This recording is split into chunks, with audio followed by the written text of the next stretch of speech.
Hello everybody. Today we are going to talk about something that I read and that I read in several articles and that I listened to in several articles and interviews from the Green Prince. Okay, when all negotiations and logical reasons and dialogues have failed, there is nothing left but the use of force. Since 2005, Israel has tried to extend its hand to the political power that was in Gaza, Hamas terrorist organization. Since 2005, Israel has provided electricity, fuel, medicine, and food and water to Hamas in order to get them to abandon their genocidal intention of annihilating the Jewish state. It didn't work. Hamas did not accept that. On October 7th, they committed a genocide. It was not a terrorist attack. It was a genocide, not a terrorist attack. And they said it in so many words. They said, the terrorists said, we want to kill Jews. Not Israelis, not civilians, but Jews. So their intention was genocidal. So they killed Jews. That was their first crime. The second crime was to escape back to Gaza and take their own population and use their own population as human shields.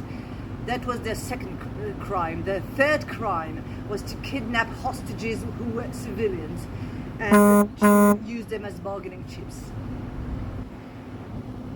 Can anyone think that this can be a political issue or a territorial issue? Can anyone really believe that it's not a religious or ideological issue?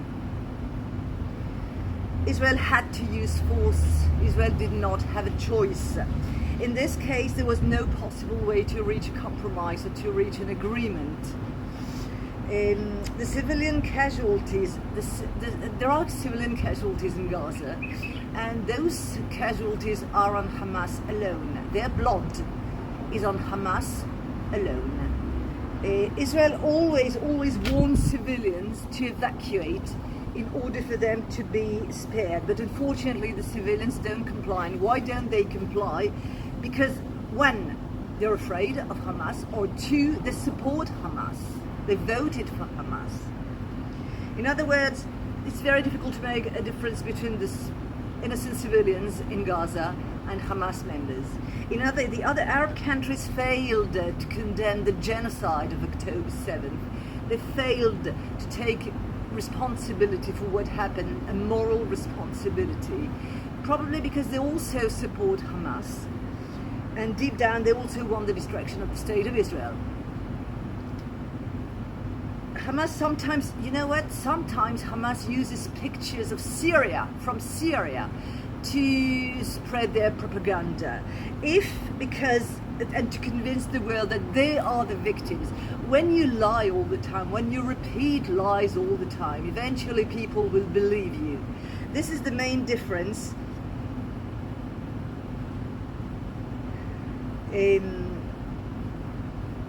This is the main difference between Israel and the Hamas terrorist organization. Israel tells the truth.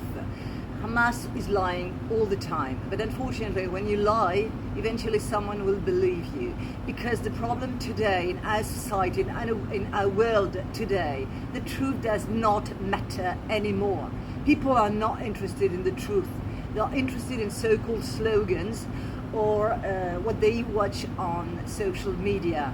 And they never know the truth. This is the reason why I'm asking all of you, read, educate yourself in order to seek the truth. Have a good day. Bye-bye.